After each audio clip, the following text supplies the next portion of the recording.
अब क्या क्या हो रहा है आपके साथ आपको पता नहीं। आपने ये एक परंपरा मान ली, विधान मान लिया कि ऐसा सभी के साथ हो रहा है तो होएगा। वो तो बात ठीक है, होगा तो होएगा, ना मानोगे तो भी होएगा। अभी तक तो ज्ञान नहीं था कि इसका कोई समाधान भी है। अब पक्का ज्ञान हो गया हमें कि इसका 100% समाधान है, बहुत आसान है। वो कैसे है?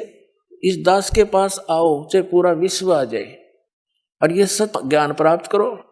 आपके बच्चों को भी इस मार्ग से जोड़ो। यदि आप पिता हो, माता पिता अपने बच्चों के लिए अपना सारा जीवन न्यौछावर कर देते हैं उनको सुखी देखने के लिए।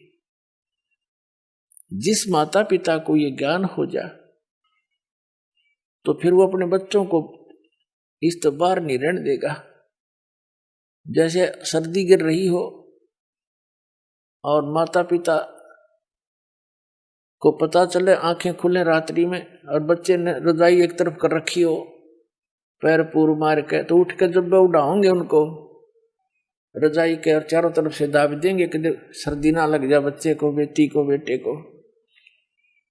तो पुण्यात्मा, जिस माता पिता ने दीक्षा ले ली उसने तो रजाई ओढ़ ली, काल की सर्दी लग गए को ना, उस पर तो दुख का असर हो नहीं।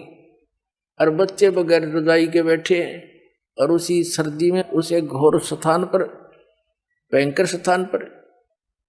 तो अगर जिस दिन आपको ज्ञान होगा अपने बच्चा ने भी रजाई उड़ाओगे, चाहे अपनी भी उतार के उड़ानी पड़ जा, तो अपनी उतार के उड़ाने में भी कोई समझदारी नहीं, आप नमूनिया हो जाएगा। लेकिन बच्चों को भी रजाई की व्यवस्था अवश्य करेगा। तो यही आपसे प्रार्थना है कि अपने बच्चों को, ये बहुत पुण्यकर्मी प्राणी आपके घर में जन्म लेने लग रहे हैं। अब ये जितनी भी आत्मा आपके घर पाएंगे उपदेश के बाद, उपदेश से पहले भी आई है, वो भी अच्छी आत्माएं हैं क्योंकि मानव शरीर मिला है। और उनको भी और आने वाली अन्य संतान को इस परमात्मा की रजाई में जरूर लपेट लेना, इसे बाहर ना रहना। फिर आप जब यहां से जाओगे, आप यहां से जाओगे संसार छोड़कर, इस ज्ञान के आधार से आपकी आस्था इतनी हट जाएगी यहाँ की। अगर आपको कोई स्वर्ग का राजा भी बना होगा ना, आपने नफरत हो जाएगी हृदय से, नो नहीं कहने सुनते हैं। आपकी रुचि ना बने, ये ज्ञान ऐसा दे देगा दास जो परमात्मा ने दे रखा, और सच्चाई के आधार से ये अपना नरक दिखाई देगा यहाँ का राष्ट्रपति प्रधानमंत्री, ताकि वो अपने कर्म फोड़े कति, दूसरा काम नहीं सारा दिन। और फिर आज तो प्रधानमंत्री राष्ट्रपति और कल न पशु बन खड़ा हुआ। यहाँ तो हम इसकी स्टैच्यू लगा करके, मूर्ति बना करके फूल मालाएं डालते रहते हैं, और बगैर भक्ति के वो गधा बन के सैर सपट्टे कर रहा को मार के यहाँ। तो ये काय की महिमा है। इसलिए परमात्मा कहते हैं, मन तू सुख के सागर बस रे और नहीं ऐसा यश रे। और ऐसी महिमा यहाँ कुछ भी नहीं है। महिमा चाव है तो वहां बस जा, बस सतलोक चला जा, सीधी सी बात है। उसके जाने का फाइनल फार्मूला, कंप्लीट कोर्स दास के पास दे दिया परमात्मा ने।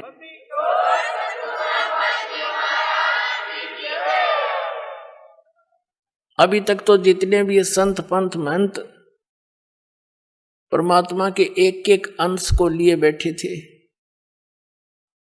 कोई तो ओम नाम बता देता है, कोई किलम किलम करवावे है, किलंग कृष्ण किलंग ये मंत्र है, कोई हरम हरम करवावे है किसी से, और कोई सोहम के 2 हिस्से करके नाम जाप करने को कहता है, कोई गायत्री मंत्र पर आश्रित किया हुआ है, कोई विष्णु जी को भगवान बतावे, कोई श्री कृष्ण जी को, कोई राम को, और कोई ब्रह्मा को, कोई ब्रह्म को। तो पुण्यात्माओं, हमें ज्ञान ना होने से हम अपने अपने उस परमात्मा के अंश को कंप्लीट गॉड मान रहे थे। जैसे एक समय 5 अंधे जा रहे थे, उनको पता चला कि गांव में हाथी आया है। पहले गांव में हाथी आ जाता तो बहुत बड़ी बात होया करती, सारे देखने आ जाते, इकट्ठे हो जाते, टोल के झुंड आते थे। अंधों ने पता लग गया कि भाई हाथी आया गांव में, हम भी देख के आएंगे। एक आंखों वाले से कहा भी हमने एक बार हाथी के पास छोड़ दिया, क्या करोगे तुम सूरदास हो, क्या हाथी देखेंगे? वो कहने लगे हाथी कैसे देखोगे तुम, दिखता तो है नहीं। उन्होंने कहा हमारे हाथ आंखों का काम करते हैं, हम हाथ लगा लगा के देख लेंगे। उसने जाके हाथी के पास छोड़ दिया। चारों दूर दूर नारे नारे बिखर गए वो हाथी के चारों तरफ। एक तो नीचे के पैरों को देख रहा है, ऐसे हाथ फेरे और ऊपर हाथ हट जाए, नीचे ना जा, नीचे धरती हट जाए। उसने फाइनल कर लिया कि यो जो थाम सा है, थाम पिलर जैसा गोल गोल, यो है हाथी। दूसरे ने पेट के नीचे का हाथ फेर लिया, उसने सोचा यू है हाथी।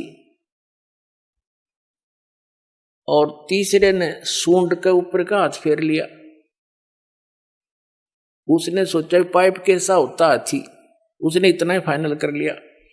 एक ने पूछड़ उसकी दूम के ऊपर हाथ उठा गया उसका, उसने उतने तो अपना एक्सपीरियंस कर लिया कि बस इतना हुआ हाथी पट्टे जैसा। तीसरे ने कान्ना का हाथ लग गया, उसने फाइनल कर लिया हाथी ऐसा होता है। वापस आ रहे थे, किसी ने पूछा सूरदासो कहाँ गए थे, हाथी देख का यहाँ भाई, हाथी तुमने कैसे देखा? देख लिया तुमने के ठेका, पूछ ले नारा नारा बता देंगे। वो कहने लगा बताओ भाई हाथी कैसा है? जिसने उसके पैरों का अनुभव किया था उसने कहा हाथी होता भाई थांब कैसा, पिलर जैसा, गोल गोल। दूसरा बोला भाई इसने नहीं बेरा सच्ची बात का, मैं बताता हूं, हाथी होता पाइप कैसा, उन्हें सूंड का अनुभव था। तीसरा कहता भाई इसने नहीं पता हाथी होता पट्टे कैसा, उसने पूछड़ का अनुभव कर रखा था। चौथा कहता भाई ये सारे झूठ बोल रहे, हाथी होता पाइप कैसा, उसने सूंड ठहरा था, वो सूंड के अनुभव किया बैठा था। और चौथा कहता हाथी होता भाई छाछ कैसा। पांचवा कहने लगा ना हाथी होता बेटोड़े कैसा। जैसे हमारे यहाँ हरियाणा में पशुओं के गोबर के उपले पाछारे गोसे और उनका स्टॉक कर देते हैं बाहर, आगे सारा वर्ष उसको प्रयोग करने के लिए सूखा सुखूक है, और एक ऊंचा सा ढेर लगा देते हैं। अच्छा, और उसको गोबर से ही प्लास्टर कर देते हैं, अच्छी तरह लीप देते हैं उसको गोबर से ही, ताकि वर्षा वर्षा अंदर ना जाए। तो ऐसे हाथ फेरा तो ऐसा ही उसका खरदरापना जैसा बटोड़े का होता है गोबर के प्लास्टर का, ऐसा हाथी का शरीर था नीचे के। वो ने बोला हाथी होता है बटोड़े कैसा। तो उस आंखों वाले ने बताया भाई ये सारा मिला का हाथी बनता है, तुम्हें आंख को नहीं तुम्हारा, इसलिए तुम अपनी अपनी बात पर दृढ़ हुए बैठे हो। तो पुण्यात्माओं आज तक जो भगवान का ज्ञान था वो आंशिक था, भक्ति भगवान की जो साधनाएं थी वो आंशिक थी। अब ये कंप्लीट हाथी दिखा दिया दास ने।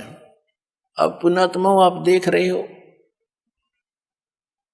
इस दास ने सत्संग के माध्यम से और आध्यात्मिक ज्ञान चर्चा के माध्यम से, जैसे ये टीवी चैनल वाले उन महापुरुषों का भी इंटरव्यू ले आए, जो जितना ज्ञान था उन्हें बोलना था वो बोल दिया। अब पहले जो शास्त्रार्थ होया करते थे वो तरीका व्यर्थ था, गलत था। उसमें क्या होता था कि सब संस्कृत के ज्ञाता होते थे, ब्राह्मण से ही शास्त्रार्थ करता था, श्रोता अशिक्षित होते थे, वो संस्कृत जानते नहीं। जिसने थोड़ी सी भी धारावाहिक संस्कृत बोल दी और श्रोताओं ने उसकी ताली पीट दी, विजयी हो गया, बस ये कोई बात थी। और फिर शास्त्रार्थ वो करेंगे क्या? दोनों अज्ञानी, एक से जो गणा ज्ञानी था वो सिलेक्ट हो जाता। जैसे मैं ऋषि दानंद के साथ, मैं ऋषि को अगर कक्का पता नहीं इसने। अब क्या है कि अब परमात्मा ने सबसे पहले अपने को पहचानवाने के लिए आप जी को, इस परमात्मा ने सबसे पहले यह टेक्निक दी, इलेक्ट्रॉनिक मीडिया जिसको बोलते, और ये इंटरनेट सैटेलाइट बना के और ये सारा कुछ व्यवस्था करके प्रोजेक्टर तक की खोज करवाई, सदग्रंथों को हिंदी में उन्हीं इंजीनियरों से अनुवाद करवाया। अगर ये दास अनुवाद करता, इन सब का करना तो यही था, लेकिन किससे का यकीन नहीं होने दो ये नकली, नो कैसे ने क्या पता संस्कृत आती है नहीं। और परमात्मा कबीर साहब के साथ भी इन्होंने यही अन्याय किया था, हमारे साथ किया था न्याय, कि वो कहते थे कबीर तो अशिक्षित है, ये जानता नहीं संस्कृत को, ये क्या जाने सत्य ज्ञान को, वेद और ग्रंथों के ज्ञान को। वो तो जान ही जानते, उन्हें भाषा की जरूरत नहीं थी, उसने भाषा की तो हमारे लिए जरूरत थी बताने के लिए कौन सी भाषा में आप समझो, उससे हम बोल दिया करते थे। चीन में गए चीन वाली बोली, हरियाणा में हरियाणा वाली बोली उन्होंने, और पंजाब में गए पंजाबी बोली, क्योंकि वो पंजाबी में समझ सके। अब संस्कृत में करें जाओ गछामी गछामी, कौन सुनेगा, उसने क्या समझेंगे। एक भाषा विशेष है, थोड़ा ही विद्वान बन जाता है।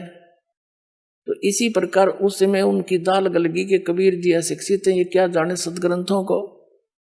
और आज यही दशा होती है, दास इसका हिंदी